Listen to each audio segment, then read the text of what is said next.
Hello all and welcome to Movie Bears Podcast TV. I'm Brad Harrison. Each week I'm joined by my hirsute friends who love to watch TV like the couch potatoes we are, and then, sort of get together afterward to gossip is the wrong word. I hate that word. Dish. Dish. Yeah, dish. There we go. Dish. To dish what we watched on Dish, or Cox in my case. Whoa. That's a cable provider. Oh yeah, I was that's gonna right. say this is a family show, not really, but Well, there's plenty of family on the show. right. I guess it could be a family show. But as usual, I'm joined by my delectable co-hosts, Casey Scott. Hello, all. good to be here again. 3 weeks in a row. Is this a record? I think it is. Oh, yes. And, of course, the delightful Stephen Heslin. Welcome. Hello, everybody. Welcome. All right. So, packed show this week. We're going to be talking about 3 new series, one of which we've touched on previously, 2 of which are brand new to Movie Bears Podcast TV. The first of which is Gracepoint, the new Fox show starring Anna Gunn of Breaking Bad fame and David Tennant of Doctor Who fame. Mm. I don't have my... There we go. Ooh, a little Oh, TARDIS. nice TARDIS. Ah. I know. I could have shown my big TARDIS, but I didn't want to be a size. It's giant. It even opens. The doors open. Anyway, I'm lame. God. Size does But matter. TARDIS. Yes. that's true. It's bigger on the inside. Anyway, we'll also be talking about Selfie, starring another Doctor Who alum. She played Amy Pond in Doctor Who, Karen Killen. Oh wow, you even have a figure. That's cool. I do. She goes with the little Lego TARDIS. And then, of course, we'll be talking about Transparent. I don't have any fun toys to go with. Well, they're No. transparent, so you can't see them. Oh, there it is. I'm holding it up right now. Anyway, so yeah, a lot of interesting stuff to talk about.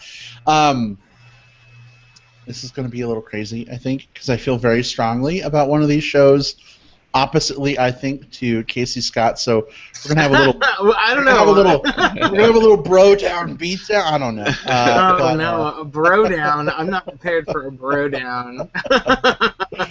I am. been I a wore while. a Darth Vader shirt in preparation for a little bro down. Oh Oh, wow. so you're saying that you're the evil person? You're the bad, and I'm the good in this. And I'm wearing white, so yeah. See, there we go. All So you're right. already Well, saying that I'm right and you're wrong. no, that's. I'm saying we No, we- each have our own opinions. That But are will I Yes. be going to the dark side? I don't know. I know. We might actually agree more than you think, Brad. We'll see. When we get Really? there. Yeah, maybe. We'll see. Maybe. All right. Well, let's get right into it with our discussion of Gracepoint.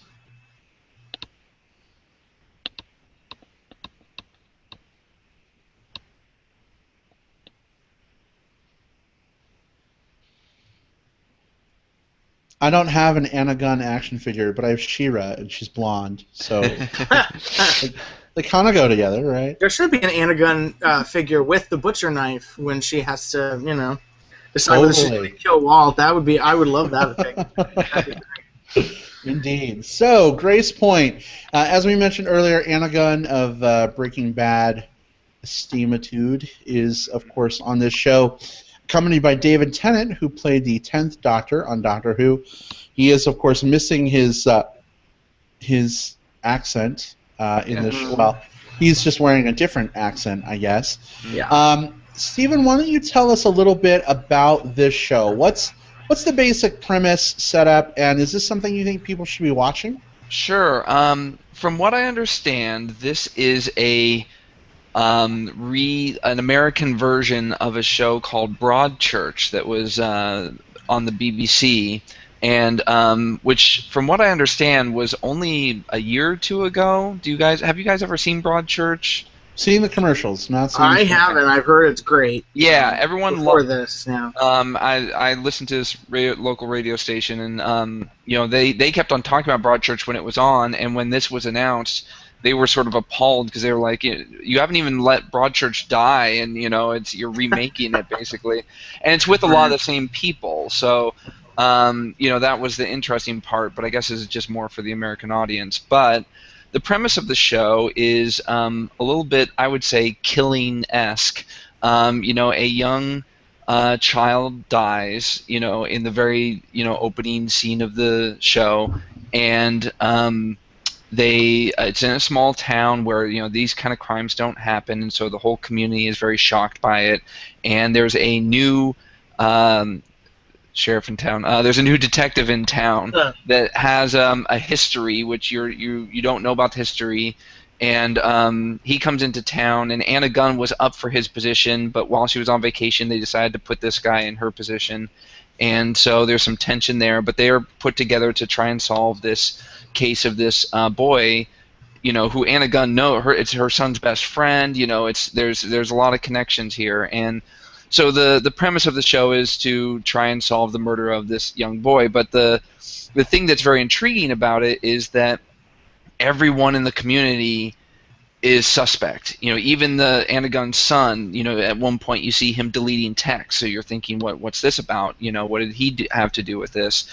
And then there's Nick Nolte, who plays this weird, wildlife preserve guy who he would go in the morning. He was supposedly going to meet him in the morning to document wildlife. And then there's the father, who's acting a little strange, and he was out until 3 a.m. that night, which he wasn't supposed to be. And so there's all sorts of everyone's a suspect. That's why I say it's very Killing-esque, because they're doing sort of a similar thing there. I thoroughly enjoyed the first episode. I thought the tone was fantastic. The pacing, the characters were very, believable. I think the only one that I actually had a kind of a tough time with was Anna Gunn. Because she was supposed to be this detective who was going up for this promotion. And granted, it's a small town, and they said this is the first time they've even had a murder in this small town. But at the same time, if you've gone through police training, you should at least have some sort of structure and semblance of professionalism. And she's all over the place and all emotional, and so it's hard to believe her as a detective. But everyone else, I thought, did a fantastic job. David Tennant, I thought it's a very curious character, and I'm looking forward to getting to know more about that. The guy who plays the father, who I've seen in a million things, but I can't remember his name. Oh, Michael Pena. Yeah, Michael Pena. Thank you. I thought he was doing a really good job. Played it, very serious, but sort of there's something off. So I thought everyone did a really great job. It moved really quickly. It's very intriguing. I'm definitely gonna watch. More episodes. So unless it derails really quickly after this, which I highly doubt it would, considering they're sort of following a template of something that was successful, I'm excited to see this. Awesome. How about you, Mr. Scott? What are your thoughts?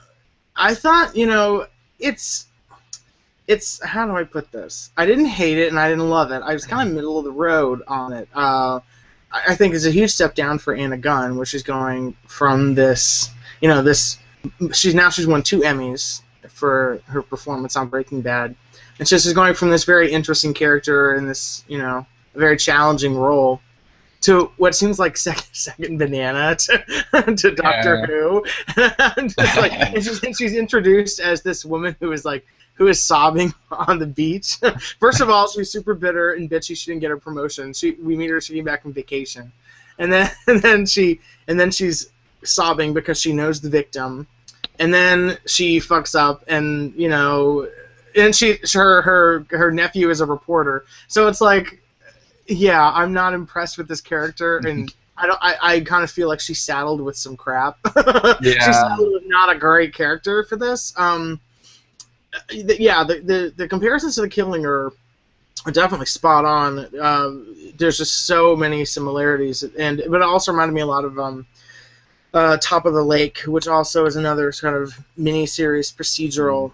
And I guess that's a good thing about this, is that it's supposed to be a 13-episode television Miniseries. events. Yeah. I mean, I don't. Yeah, it's like it's definitely miniseries, but for some reason they're saying it's like this 13-episode special event, and I'm just like, it's a miniseries. Like, it's not an antiquated word from the 80s or something. Yeah. It's a miniseries. Let's just call it what it is. I don't really see the purpose of redoing this series so soon and using the same actor. I mean, if David Tennant is an actor, I thought one of the basic philosophies of an actor is that you want to challenge yourself, so I don't know why he'd want to play the same role, but with an American accent. And so soon after he just finished playing this role. So it must be a great paycheck. Well, maybe it's the shooting location. He's never been there. Maybe, yeah, it's a nice vacation for 13 episodes of a show. Or, I'm hoping that maybe it will deviate from the original series enough, and that's why he wanted to do it. Yeah, but until then, I'm tempted to watch the original just to see what it is. But I'm really kind of burnt out on these single episode procedurals. We just had True Detective, which got great, but it took a while to get there, honestly. And we had The Killing, we had Top of the Lake. It's kind of like the new thing to do one season about one crime, and it's not always successful because there has to be something else going on besides the crime. And as far as I can tell, these characters from this first episode I'm not that invested in. There doesn't really seem to be the sense of style that there was with Killing, Top of the Lake, and True Detective. So it's not really very visually appealing to me either. But I thought it was good. Yeah. I will keep watching because it's only 13 episodes. There's nothing to lose by giving this, 13 hours of my life. Yeah, I would say it was so-so. I would recommend someone watch it, probably. Yeah, I think that's kind of where I'm at too, Casey. Like, I love Anna Gunn. She was amazing in Breaking Bad, but I feel like she doesn't really have a role here that, at least so far from what I've seen, and granted one episode isn't a lot to judge on, but she just doesn't seem to have a lot to work with. Right. Maybe she's the killer. Maybe she's the one that killed the kid, and we'll find out at the end of the season that she's been sobbing on the beach to cover her tracks. But I mean, I don't know. I don't see this as a great fit for her in terms of roles. But I could be wrong. I, of course, am a huge David Tennant fan. Loved him on Doctor Who. But not so much so that I, am not happy to see him playing something besides Doctor Who. It is kind of refreshing to see him in a more serious role. The only thing about it is it's almost too. He's so serious it's almost laughable in a way sometimes. Yeah. Like, so intense and so brooding and so. I'm going to call you Miller. It's exactly. Like, the last name thing. Right. Whatever. I'm just like, I don't know if I'm supposed to be like impressed with his intensity or if I'm just kind of like, I don't know. Maybe it's because I've seen him on Doctor Who and I've seen him do serious without being overboard crazy serious, and so it makes it a little hard for me, I guess, to buy that he's that intense. Intense is the word for tonight. Take a shot every time you hear the word intense. But in terms of will I watch it, I'll keep watching. Probably, maybe I may binge watch the next few episodes in a few weeks. I don't know. And just see if it gets better. But it's a little slow for me. It's a little sleepy. Well, I think there was a lot of setup. I mean, even that one tracking shot in the beginning where he's walking through town, I think they were basically introducing every murder suspect in the entire series. In a really quick thing, yeah. Right. And even that, it's kind of the thing. At this point in the TV game, we've kind of seen it all, so I do not envy the creators of a show like this that have to deal with that. You have to do something different to get your audience to pay attention and keep watching. And the pilot did not do anything different for me. Yeah. So, but I'm interested in seeing where it's going. But then again, I don't know. I mean, I said that I was interested in seeing where Gotham went, and I haven't watched the last 2 episodes. Same with How to Get Away with Murder. None of the new shows this season have grabbed me, except for Transparent, which we'll talk about later. Yeah. So I have Gotham and How to Get Away with Murder, both cooling their heels in my DVR. Right. And like I had a little bit of time over the weekend to catch up on stuff, and I'm like, oh, maybe I'll go watch Gotham. And I went to turn it on, like I literally hit the button on my Cox remote to hit, like play the episode, and then I just lost my motivation. I'm like, I think I'm actually going to watch something else. And I ended up watching like an old episode of Stargate instead. And it's just, you know, I don't know. These new shows are just they're a little milk toasty. Yeah. You know, maybe we're just in a society now where everything is about the binge watch. So we know people are going to binge watch. Let's take a whole season to spread everything out and, you know. But I think it just makes it really hard for me, you know, Mr. TV ADD, maybe, I don't know, to keep my attention focused on the show. Ain't no one got time for that, you know? It's like... Well, I mean, the weird thing is, like, I could have been watching Gotham and How to Get Away with Murder and everything. I didn't watch this show, which aired last Thursday, I think. I didn't watch it until today, so I waited until the last minute to watch it as homework for the show. But in the meantime, this weekend I was watching episodes of, you know... Mission Impossible and Rockford Files and Ironside on Netflix. It was like, why am I watching these old detective shows when I have new detective shows to watch? There's just something about the old stuff. I don't know what it is, you know. Yeah. Careful, Casey Scott. You're sounding like one of those old men. Get off my lawn! Well, I've always whippersnappers. I've always been one of those people, ever since middle school, actually. So too late. So, Steven, you are going to keep watching. Definitely. Casey, you're probably going to keep watching, right? Yeah, it'll sit on my DVR just like Gotham and How to Get Away with Murder is on my DVR. Yeah. There can be like a three-way Rochambeau to like see which one gets your attention first. Right, and yeah, at this point, I mean, thinking about what I'm going to watch tomorrow, I don't even. I have no desire to watch this, so I really don't know. But I'm going to keep watching this. Yeah, I think I will. Awesome. I'm totally envisioning like Viola Davis, Anna Gunn, and whoever plays James Gordon like having a fight. Oh, Ben McKenzie. Ben McKenzie. McKenzie. Yeah. So anyway, all right. Well, do we really have anything else to say about Gracepoint, guys? I don't think so. No. No. All right, well, let's move on then to our discussion of ABC's Selfie.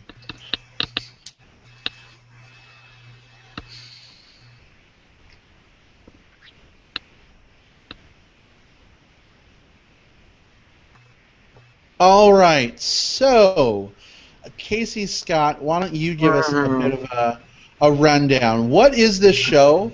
Should people be watching it? And what are your thoughts? Oh, and by the way, we're going to be spoiling the show.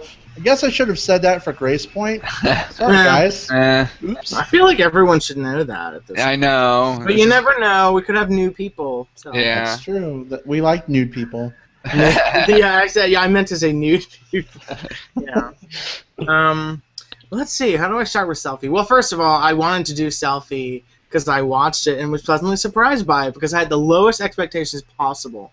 And I think we even joked about it on the show before we went off before the summer. It was like, ABC starting some show called Selfie. It's like, yeah, okay, let's see how long this piece of crap lasts. Like, nothing like trying to tap into the cultural zeitgeist of right now and then seeing it be over in a year.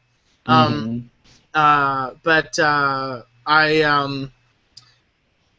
watched it with very low expectations and was very surprised. But ABC decided to greenlight this show about a girl who basically lives her whole life through social media, where she gauges her life's successes and her popularity on how many friends she has and how many likes she gets, which reminds me of a lot of people that I know in the bear community as well.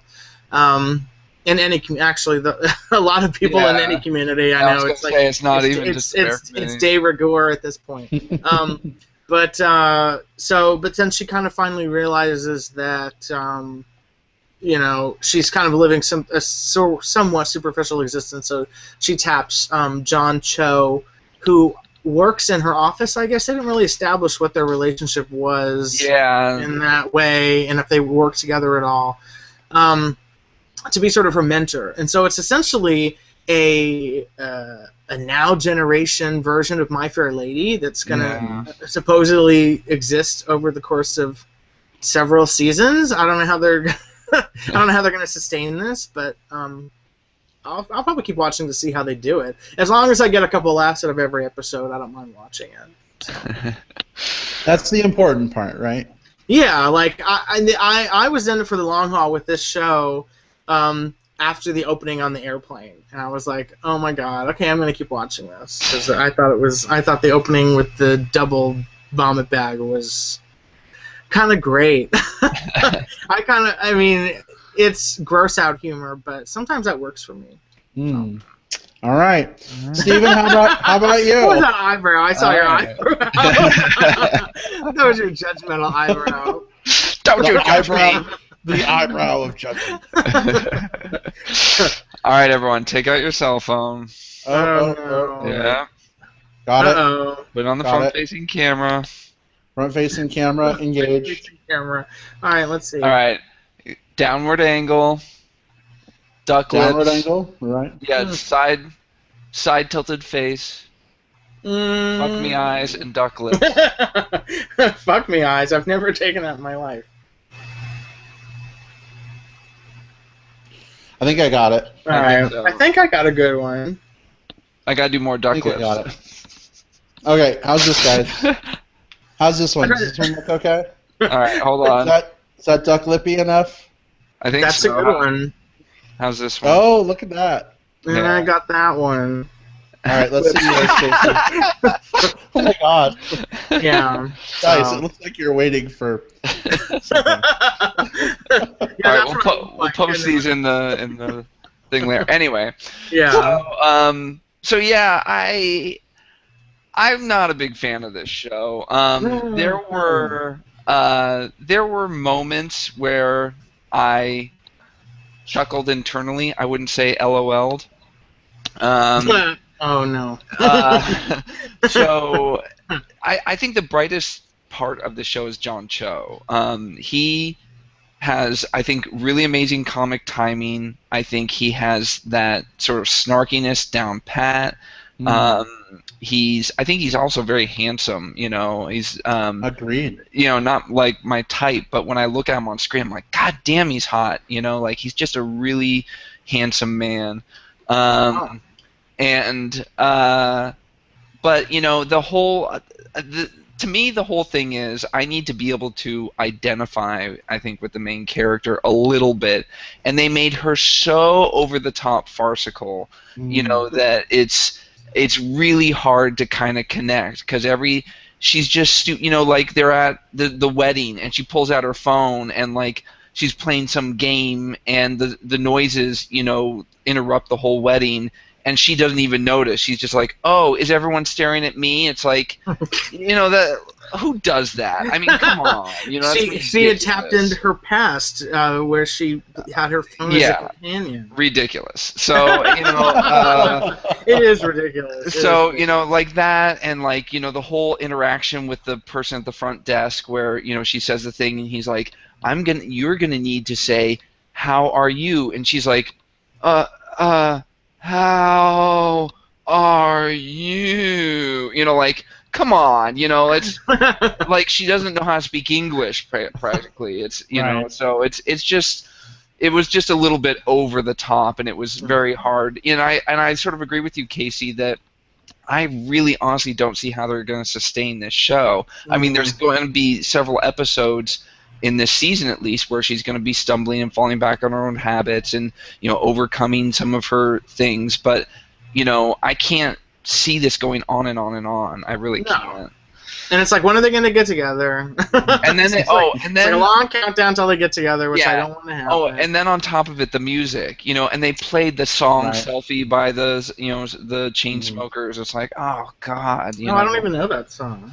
Oh, I love the song. Trust me, I love it. But it's I don't know. No, I don't know that song. It's a song called "Selfie," and it's one of those songs where they take. It's mostly just sort of a dance beat song, but they take a girl's audio, and they played it up. It's like, oh my God, did you see her?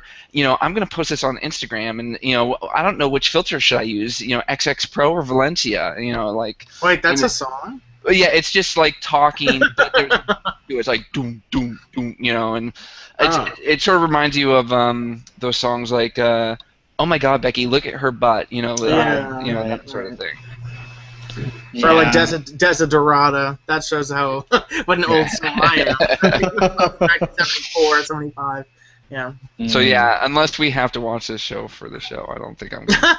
Well, I apologize, Steven, because it's on our lineup for the rest of the MBP TV season. So, hope you're in for the long haul. We're dumping Survivor. We're going to keep Right. I'll be giving you duck lips every week then. I'll selfie all the time, yo. God, I hope not. Christmas. Guys, I'm sorry. I will never get that 22 minutes of my life back. No, we won't. Oh my God. I love Karen Gillan. Don't get me wrong. She's my hero person. Yeah, I enjoyed her in Guardians of the Galaxy this summer. That was awesome. I liked her. I really liked her in Oculus, the horror movie that was out earlier this year. Yeah. That was good times. But this role, I mean, she has, I guess, the comedic sort of farcical, I like that word, Steven, chops to pull it off. But that kind of character is just so not relatable to me on any level whatsoever. That it just, I found it really difficult to sort of become emotionally invested. In terms of the My Fair Lady thing, like 8, minutes into the episode, you're like, okay, I know this is My Fair Lady. It's like a different coat of Karen Gillan paint, Karen Gillan meets Sulu, and yeah. So there were some things I did like. You pointed out the wedding thing, Steven. That's actually the one thing I did like about the episode. And the reason being is that she emotionally retreats into her phone, and I never had a smartphone growing up, but I had like a watch, and I used to personally retreat like into my cool Casio calculator watch, anything, so that I wouldn't have to spelling, boob with 9009. Exactly. Right. Or hello. But I mean, I've been there. Like, shit gets real, and you have to interact with people, and it's awkward, and it's just easier to pull out your device and not have to worry about it.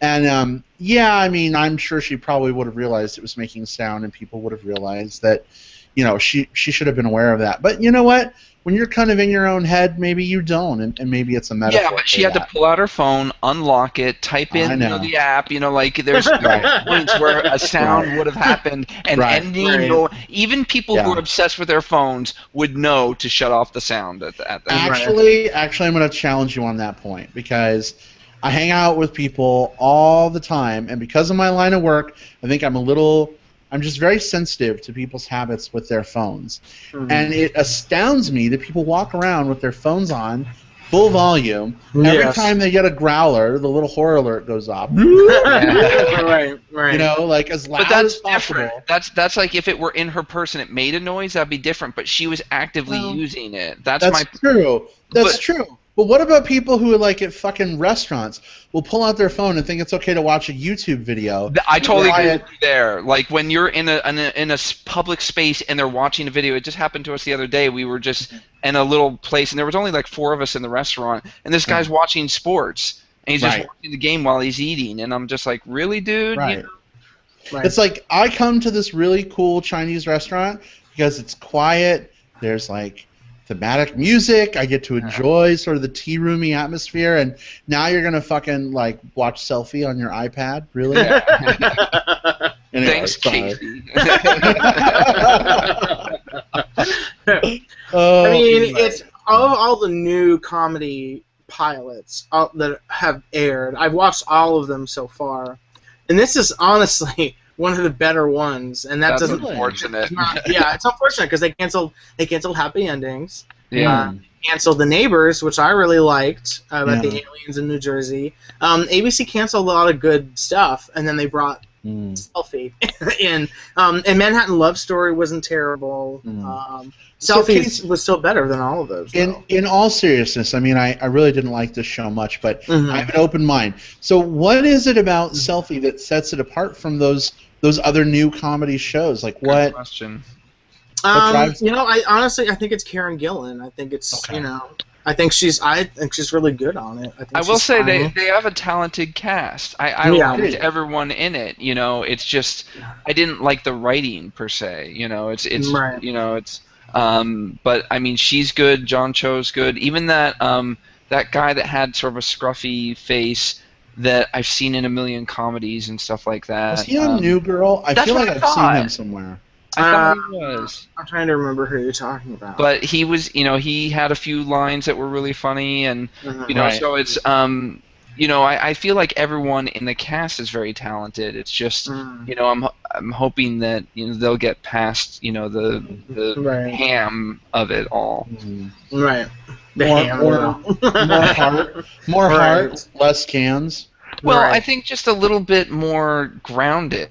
You know, like you know, it's a comedy. You can go a little bit over the top. You know, like I agree with you, Casey. The exploding vomit bag thing, even though the whole lead up to get there, her not knowing that he was married, I think is ridiculous. But like when she was walking down and saying this thing, and I was looking at the bags, I'm like, those look like they're gonna burst. Oh no, they better not. And like they did, and I thought it was a really good effect. Like, I mean, that's a lot. They had to time that right and have the right material in there, and so I think little elements like that are believable yet slightly over the top, totally fine. But when they go way over the top, like I don't know how to say good morning to someone. It's like, come on. Right. Yeah. That's a little much.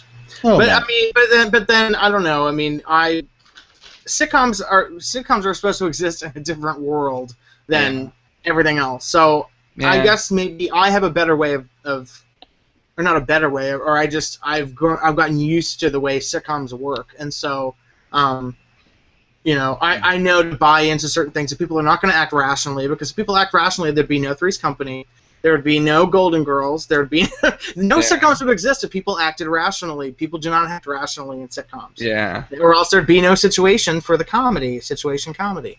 Yeah. That's very true. That's because it's very. I mean, I know how sitcoms work too, and it's very hard to be comedic while you're sitting. Oh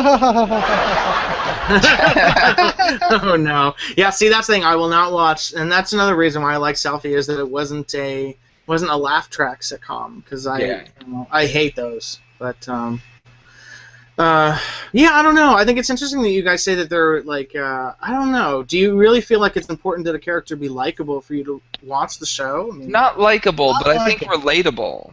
You have to at least find something in common, and John Cho is playing the straight guy, so to speak. And so you're not always going to be relating to him, and so it's I couldn't relate to him at all. Yeah. So I just feel like there has to be someone you have to connect with. Mm-hmm. Right. Yeah, I think it's a challenge. I think as the show goes on, maybe we'll see more of her character, and obviously she has a big facade, right? And I think also, sorry to interrupt you, Brad, but I think also that one of the problems that I had was, they introduce her in the very beginning as she's our top salesperson. She has the best numbers, and they even kind of say, like, really, her? But also, at no point in the show did they show us any point where she would be capable of selling anything. Like, how did she get that job? I mean, they said, she's been sleeping with this guy, but at the same time, you can't fake sales numbers, so, like, how would she even get that? I think we're supposed to assume that it's her sex. You know what I mean? She walks around and she's all like, "Hey everyone, look what I have to sell to you." Yeah, we're supposed to assume. I'll buy it. Apparently. Apparently that has gotten her the top spot, Right. But why is someone with like the best sales figures and internet famous, I guess? Like, that's true. Pretty, but I want to know how she got this like fame, I guess. Like, I don't know. maybe we'll have to keep watching, Brad. Yeah. Right. If you want your questions answered, you can either watch or just remove the questions from your mind. I don't want to know that bad. I withdraw my questions. Oh my god. Oh goodness. Well, listen, Casey. I hope the show continues to get better for you. I certainly won't be watching, but I think it's awesome that you. No, seriously, I think it's awesome that you enjoy it, and I can see the appeal. You know, it's not my bag of vomit, but it may be someone else's. So I hope you love it. I don't know if I'll ever get to the point where I love it, but I do know that for some reason I had a desire to watch that over Gotham. I don't know why. Yeah. Probably because I could at least expect a laugh, and Gotham doesn't know what it's doing still. That's true. In terms of tone. True. With Selfie, you know what you're getting. Yeah. Indeed. Yeah. All right. Well, you guys ready to change tracks here? God, yes. Move on? Yeah, move on. All right, let's do it. So, we talked about this show 2-3 episodes ago on our triumphant return to the fall season of MBP TV. Mm-hmm. Of course, we are speaking of Transparent, cleverly titled new show on Amazon. Do they call their net? I mean, they don't have a network. Is it just Amazon? Is it Amazon? I think it's Amazon Originals. Yeah. Amazon Originals. Okay. Yeah. Got it. All right. Well, anyway, here we go. The Amazon Originals show Transparent.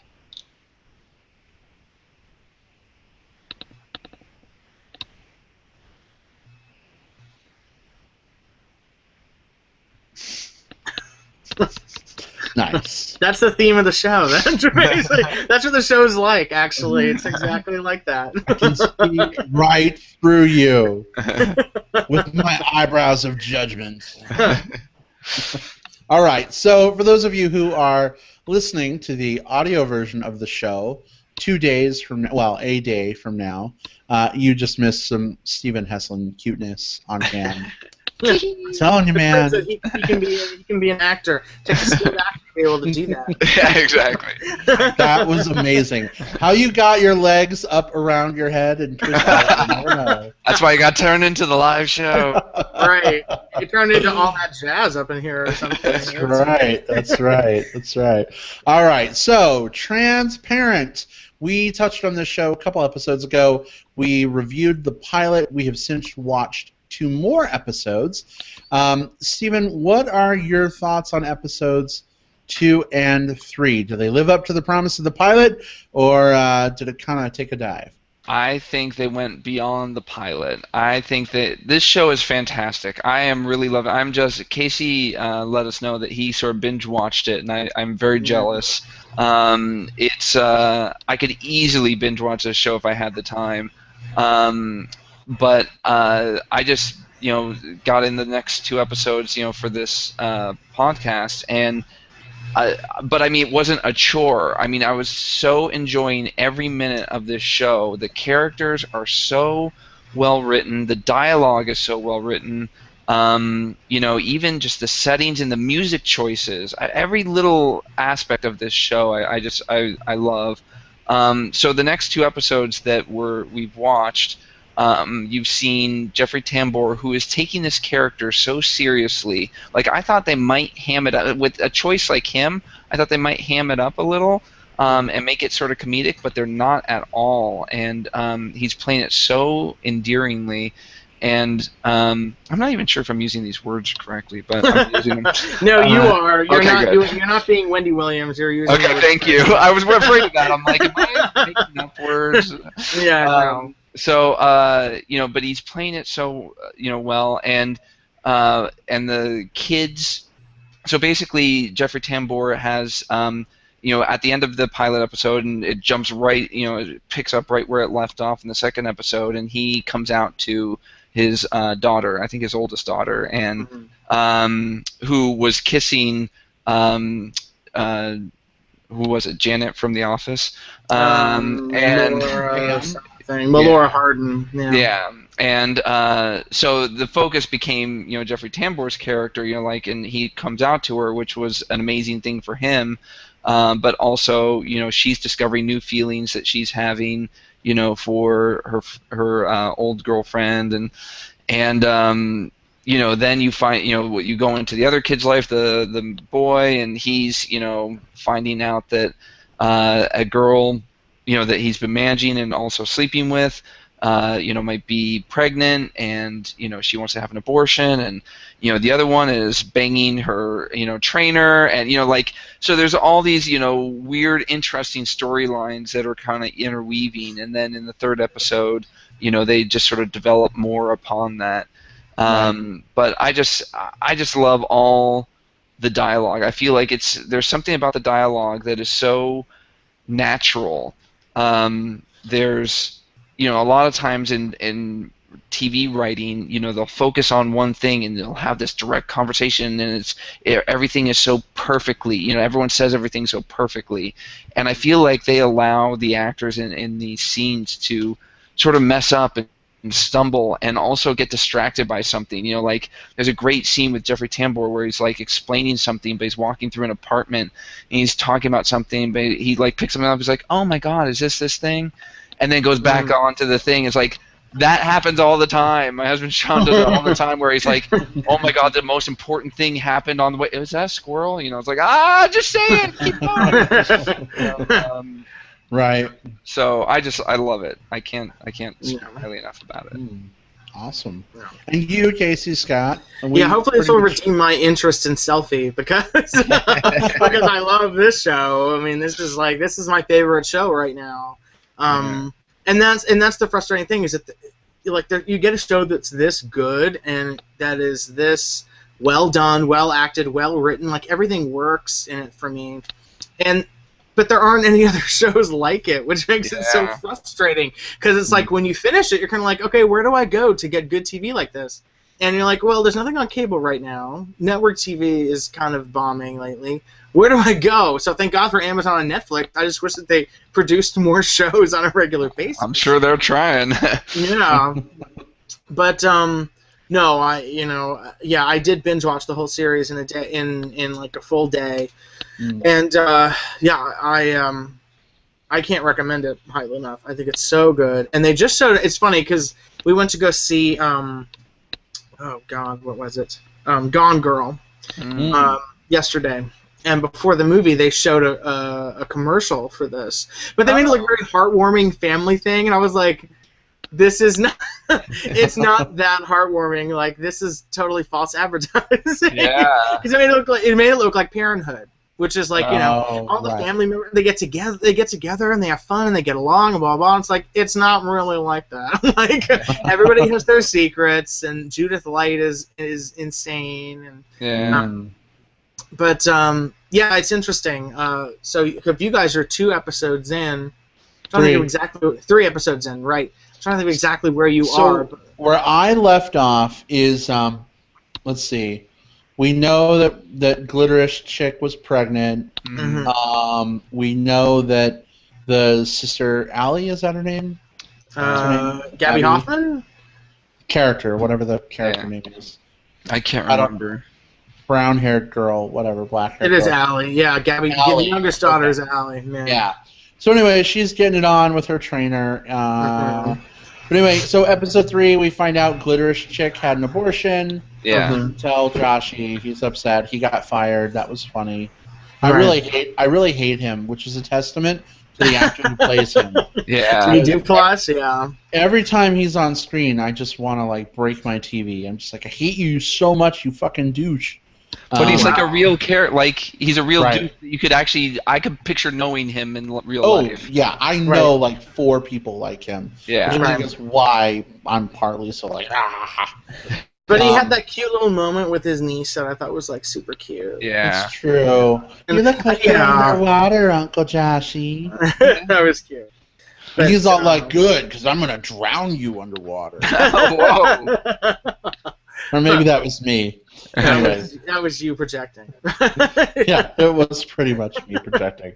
But let's see. The eldest daughter broke up with her husband, right, to go live in Lesboland. Which I have no idea where that's going because she's married, or whatever. She's got her partner. Um, Tig Notaro, which is so Right, weird. That's such great casting. I'm like, and it's so weird because Jill Soloway has all these comedians in these roles, and they're actually really good. Like Rob Google, who I know from Human Giant and other things, as the husband is really good. Yeah. And I'm trying to think if Bradley Whitford has shown up yet. No. No, okay. No, there are all sorts of really good comic actors on this show. Yeah. And she has, Jill Soloway did the movie Afternoon Delight last year, which was nominated for a few Independent Spirit Awards. And that was where she started working with a lot of these cast members and doing this kind of mixing of comedy and drama and stuff. And I definitely recommend that to you guys if you have not seen it. I don't know if I think it's on Netflix right now. Which one? Afternoon Delight. Oh, yeah, okay. Well, it's Jill Soloway. I think it was her first feature film because she mostly worked in television, but it has Catherine Hahn in it and a bunch of. I think Rob Huebel is in it, but. Gotcha. Yeah. Is it just me, or does the girl who plays the eldest daughter remind anyone else of Courtney Cox? She does. Amy Linedecker, a little bit. Yeah. Oh, really? Not so much for me. I totally get like Cougar Town vibes from her for some reason. Yeah. But she looks better because she doesn't have work done. Yeah. But no, I think the show is getting better. I really don't care so much for the Joshi storyline. The thing with the sister, mildly interesting. Didn't realize she was such a drug queen, but that scene was kind of interesting when she's all like, "Oh, I'm the vessel, so you two can have sex with each other." Right, she totally fucked that up. Right, exactly. It was like, damn, I said the wrong thing there. Totally fucked herself out of a good spit roasting. Yeah, because that was going to go great. But it was going the way she wanted it to go. And then also, what's her face? Carrie Brownstein. Oh yeah, she was in it. And she's really good on the show too. She's sort of a semi-regular. She shows up a lot later too. Definitely, she's like the trans friend, right? The one that's already been through the. No, she's just the one that got the drugs for the younger one. Yeah. Oh, that girl. Okay, gotcha. Yeah, Carrie Brownstein. And actually, I think, if you in one of the episode where Maura is at her friend's apartment and the ambulance comes and takes away the gay guy who passed away, you can see Holly Woodlawn, who was one of the first major drag queen superstars, is in a wheelchair and she's being pushed by Alexis Delago, who did a lot of costume design and stuff. I thought those people in that scene were probably important and I didn't know who they were. I didn't know why. Why are they lingering? What's that all about? Right. They show up a little bit later. You see more of them. But I recognize Holly. I was like, oh, my God, Holly Woodlawn finally shows up somewhere. Because she's very reclusive. But so that was nice to see her. I was like, Shangri-La, where old drag queens go to die. Right. I was like, where is this Shangri-La? I want to go there. Is this in Palm Springs? No, I swear to God, that place looks exactly like every apartment complex around here, you know. Really? Oh, yeah. I've seen there's tons of those. That's appealing to me, honestly. Yeah, there's like LA is home of what's called the dingbats. You know, if you ever saw Slums of Beverly Hills. Oh yes, I love that movie. Yeah, so like it's all apartment complexes like that and courtyards and pools and stuff like that. See, I really thought it was probably somewhere in Palm Springs. I'm going to be there in a couple weeks, and I'm like, maybe I'll try and find it and get my picture taken. But apparently, I'll be in the wrong area. Yeah. I want to go to Palm Springs. You should totally come out. There's a bunch of us that are renting a house for Leather Pride out there. Oh my God, that sounds fun. It's a bear weekend. It's going to be a lot of fun. Cool. Oh, you know what? You know what? I heard about that. Yeah, I should do that. You totally should. Next year. I'll do it next year. There you go. All right. So, any other thoughts on Transparent before we move on to some pluggage? Just go watch it. Get your Amazon Prime membership and watch it. Watch this show because it's better than anything else that's on right now.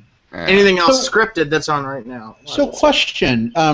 Do you need an Amazon Prime membership to watch it, or can you just buy the episodes? You can buy episodes. I think they're $2.99 a piece. Okay. I thought you had to have a Prime membership, but I thought that was one of those things to try and get people to do Prime. I didn't.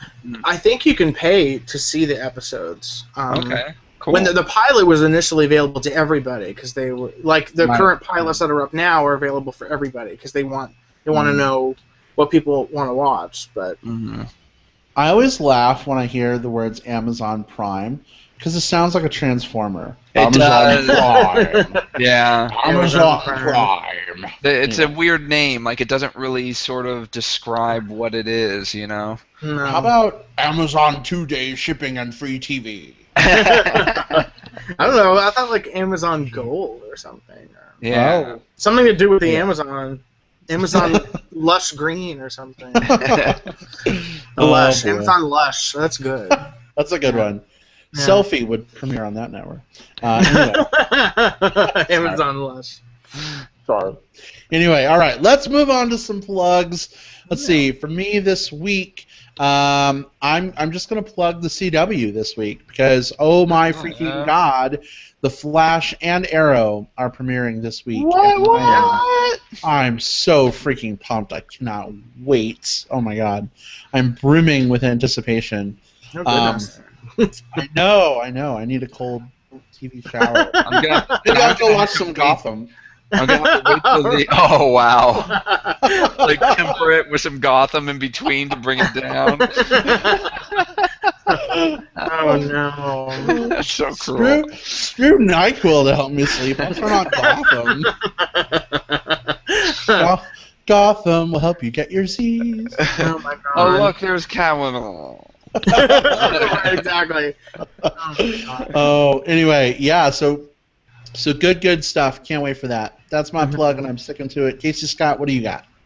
I'm gonna plug the CBS Friday night lineup, which is scratch that, screw that. I'm gonna. I thought the two shows were both on CBS, but they're not. So I'll promote the ABC show on Friday night, which is Shark Tank, which came back 2 weeks ago, I think, and that show is so good. It is. I need to record that. I only watch it live when I catch it, and I need to record it. Oh my gosh, it is so good. It's another one of these shows that I generally don't watch reality shows as a rule, but there are always exceptions to the rule. So I think Survivor is the obvious exception. RuPaul's Drag Race, Amazing Race this season. I was gonna plug. It's not too bad, but Shark Tank is something that it just sucks you in, and I always wish that it was longer because it's only an hour. But I can watch these negotiations forever because it's these major business moguls who are a panel, and these entrepreneurs come in and pitch their inventions or their innovations to have these moguls personally invest money in their company. Yeah. And it's crazy when you're out shopping and you see one of the inventions. Yes, they just showed an episode where apparently Target has an As Seen on Shark Tank section. I'm sort of like As Seen on TV, basically. Yeah. But there are some really interesting things, and then there's some really terrible ideas, and so it's kind of fun to watch these clueless people get savaged for wasting their time. But then it's also kind of frustrating because you have some people that have good ideas. Right. And the moguls just don't know what to do with it because they're clueless. They don't have all the answers. So it's just a consistently amazing show. Yeah. That's awesome. So definitely watch it. Awesome. How about you, Steven? So besides Avatar, which is coming back very soon. It's already back. Is it? Oh, it's not on my DVR. You're talking about Korra? Yeah. Korra? So it's online only this season. Oh. The first episode came out Friday. And I haven't watched it yet, but it is already out.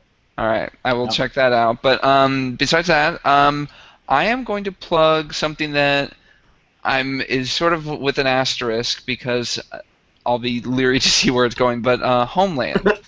The last season was sort of like wah wah. Yeah. The first two seasons were great, and the third season was just I did not enjoy it. But I feel like they sort of I think they saw that, and towards the end of the season, they sort of killed a lot of stuff. I'm not gonna say what, but they got rid of a lot of stuff so that they could sort of reboot Right. you know, where they were going, and so this feels like a fresh start. And there's some very tense scenes. I mean, there was a scene, and it's not like with terrorist stuff. It's even just her own personal stuff. But there was a scene like where my husband Sean like had to like stand up and get off the couch. He couldn't watch it. Like he had to turn his body. Oh, Like wow. so, like creepy and everything. And so well, you know why that is, don't you? because she's creepy. Well, yeah. It's because we're not fighting a 14-year war. We're fighting a 1-year war fought 14 times. Yeah, there you go.